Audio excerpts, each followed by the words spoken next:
Bonjour et bienvenue à Hop dans le Wok. Aujourd'hui, on va faire une recette qui nous a tellement été demandée depuis les débuts de notre chaîne et c'est la soupe aigre piquante. C'est une soupe qui nous a été demandée surtout par des fans québécois et je sais pas à quel point ces personnes-là connaissent la vraie soupe authentique parce que j'ai quand même fait le tour juste pour le fun d'aller voir les ingrédients qu'il y avait dans les recettes québécoises de soupe aigre piquante et c'est pas tout à fait la vraie recette authentique qui ressortait. Donc, si vous voulez vivre la vraie expérience de soupe aigre piquante, suivez notre recette et vous allez voir que les saveurs là, sont super bonnes. On va pouvoir commencer ça, mais juste avant, n'oubliez pas de vous abonner à notre chaîne.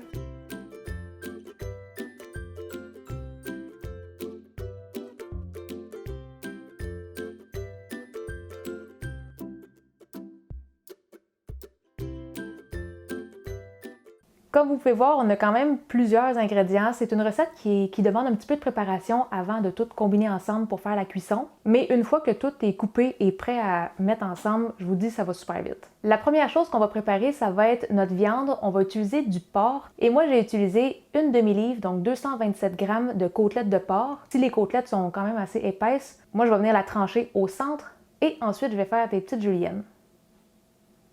Et il va y avoir un très petit assaisonnement pour ça. Il va y avoir une cuillère à table de sauce soya claire.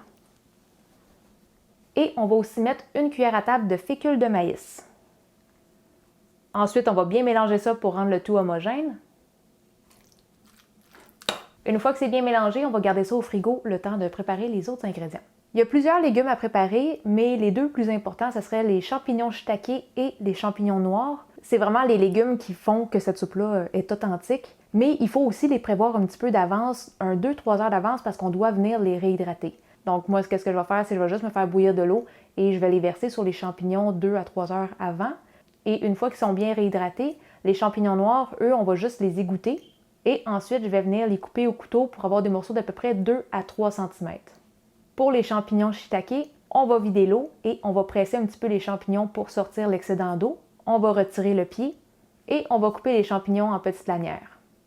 Ensuite, on va utiliser un demi-poivron rouge. On va venir le couper en juliennes et les juliennes, ensuite, on va les couper en deux. Ensuite, on va venir se faire des petites juliennes de carottes. Moi, je vais prendre une carotte de grosseur moyenne. Je vais commencer par la couper en biseaux et ensuite, je vais faire des petites juliennes. Et j'essaie de faire des juliennes qui sont quand même assez fines. Si vous en faites des trop grosses, il va falloir augmenter les temps de cuisson plus tard quand on va cuire la soupe. Ensuite, je vais utiliser 2 petites tomates, mais vous pouvez aussi prendre une grosse tomate. Et on va la couper en petits dés d'environ 1 cm.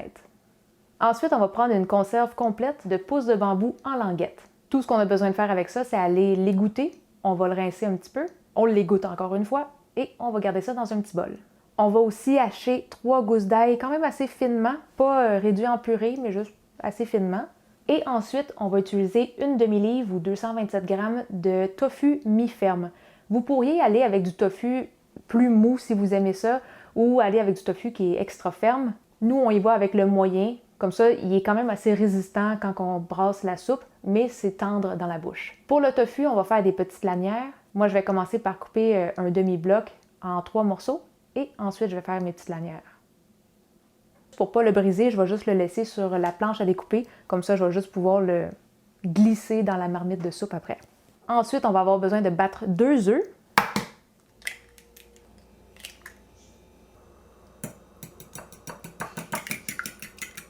Et là, dernière chose à préparer avant de tout commencer à cuire ça ensemble, ça va être l'agent épaississant qu'on va utiliser vraiment juste à la toute fin. Donc, on va avoir besoin de 5 cuillères à table de fécule de maïs et 5 cuillères à table d'eau. On va bien mélanger. Et ça, on va mettre ça de côté, garder le petit fouet dans le bol parce qu'avant de l'intégrer tantôt, on va avoir besoin de venir le rebrasser parce que toute la fécule va avoir redescendu dans le fond. Donc là, tous nos ingrédients sont préparés. On va sortir le wok électrique et on va pouvoir commencer à cuire ça. C'est quand même impressionnant de voir tous les ingrédients qu'il y a, mais vous allez voir que c'est pas difficile à faire. Si vous suivez étape par étape, vous allez voir, là, ça se fait super bien. On va commencer par allumer le wok à feu moyen, 225-250 degrés Fahrenheit, et on va mettre un petit fond d'huile, à peu près 2 cuillères à thé, et on va commencer par faire griller l'ail environ 30 secondes. Moi, j'attends pas que l'ail devienne brune. Après 30 secondes, je vais rajouter les tomates, et on va cuire ça 1 minute. Et en passant, les tomates, ça va ajouter quand même beaucoup d'acidité. Donc à la fin, vous allez voir que je ne vais pas rajouter une tonne de vinaigre juste parce que les tomates vont quand même en ajouter. Quand ça fait 1 minute qu'on cuit les tomates, on va rajouter 3 tasses d'eau et 4 tasses de bouillon de poulet. Et en passant, pour le bouillon de poulet, moi, je vais prendre les petits cubes de la marque Knorr. Après ça, je vais monter la température au maximum pour amener ça à ébullition. Et en attendant que ça arrive à ébullition, on va mettre quelques assaisonnements. On va commencer avec 1 cuillère à thé de poivre blanc.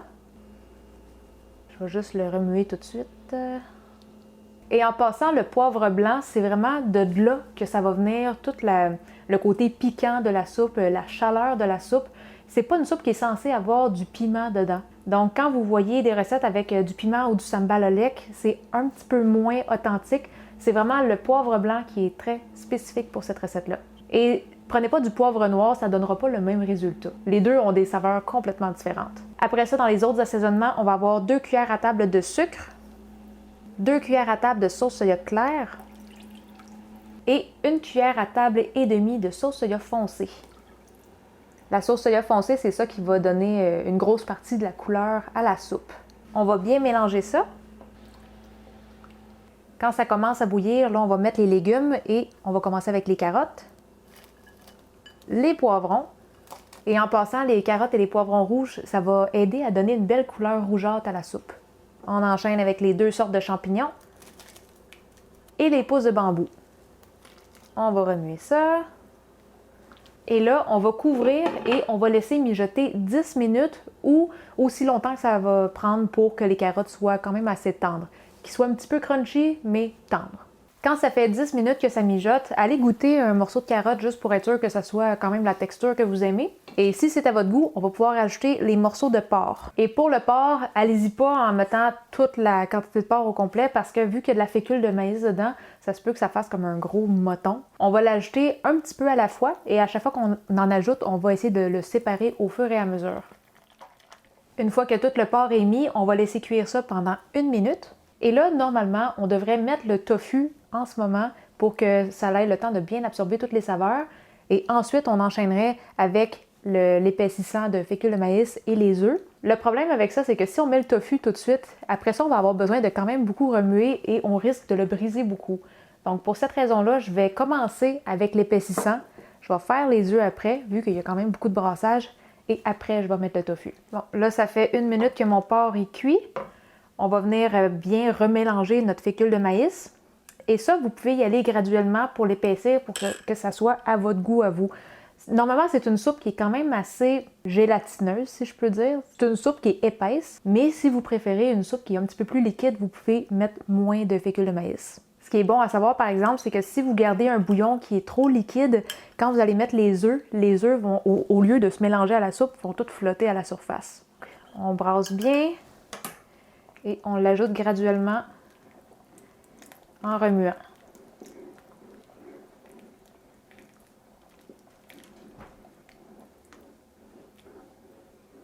On va essayer de le faire bouillir bien comme il faut pour être sûr que ça épaississe au maximum. Donc là, la fécule de maïs est bien épaissie. Notre mélange bouille. Et on va venir ajouter les œufs. Et pour ça, on va venir faire un mouvement circulaire. Et on va faire couler l'œuf en faisant comme juste un petit filet. Vous allez voir, tout l'œuf va se mélanger à la soupe. Si vous voulez avoir des plus gros morceaux d'œuf, vous pouvez juste le faire couler plus rapidement. Bon, là, maintenant qu'on a fini avec tout le brassage de soupe, on va mettre le tofu. On va juste le glisser. Oups.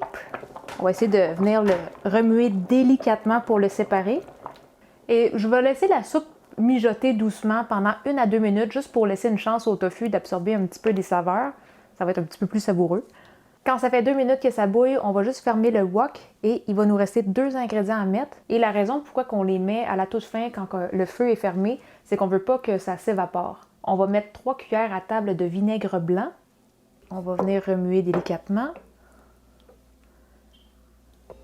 Et quand vous avez bien remué le vinaigre, vous pouvez venir goûter juste pour voir le niveau d'acidité parce que ça peut varier un peu d'une fois à l'autre. Et si vous trouvez que ça manque de vinaigre, vous pouvez en rajouter. Moi, je la trouve bonne. Et aussi, pour le poivre blanc, Tu sais, nous, on a mis 1 cuillère à thé, qui est une quantité quand même assez basse pour cette soupe-là. Normalement, ça serait comme 1 cuillère à table. Mais si vous pensez que vous pouvez prendre plus de piquant que ça, si vous voulez rajouter le poivre blanc, il ne faut pas juste le rajouter comme ça et essayer de le mélanger parce que ça va faire plein de petits grumeaux blancs. Si vous voulez le rajouter, il faut d'abord le diluer dans un petit peu d'eau et après le rajouter à la soupe. Quand les saveurs sont à votre goût, on va finir avec un filet d'huile de sésame. La quantité de votre choix, moi, ça varie entre 1 demi-cuillère à thé et 1 cuillère à thé. Et je vais juste le remuer là, très légèrement, juste pour dire. Donc, notre soupe est prête et, dans le fond, tout ce qui nous resterait à faire, c'est si on veut faire un petit peu de garniture, on peut couper des oignons verts et de la coriandre. Ça, c'est vraiment à votre choix. Ou vous pouvez manger ça juste comme ça. Donc, nous, on va juste ramasser un petit peu et on vous revient pour goûter.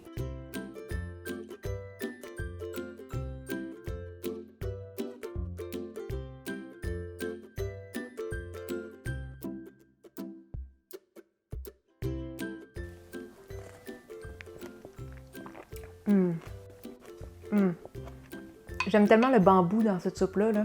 Le petit crunch, mais aussi le bambou absorbe vraiment bien les saveurs de la soupe. Là. Il est vraiment bon. Si vous êtes vraiment pas très tolérant au piquant, là, je vous le dis, c'est un niveau qui est très tolérable. Ça réchauffe, mais c'est pas piquant. Pas comme du piment en tout cas. Ça pogne pas dans la gorge, c'est juste réchauffant. Super bonne.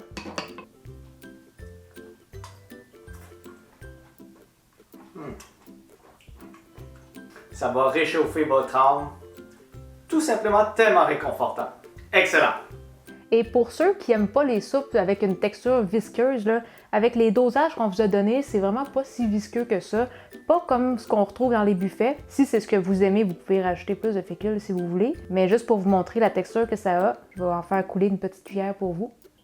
Donc, c'est comme ça qu'on fait une soupe aigre piquante authentique. Si vous avez besoin de notre recette écrite, ça va être disponible sur le blog et on va vous mettre le lien juste en dessous de la vidéo. Et pour les personnes qui aiment le contenu qu'on crée et qui aimeraient contribuer d'une quelconque manière, une de ces manières-là, ça serait de vous abonner à notre page Patreon et en devenant membre Patreon, ça vous donne aussi accès à quelques bonus. Et si vous voulez juste nous envoyer des photos ou nous poser des questions, la meilleure place pour ça, ça va être le groupe Facebook Cuisine Asiatique Fait Maison. N'oubliez pas de vous abonner à notre chaîne YouTube et sur ça, on se dit à la prochaine. Bye bye!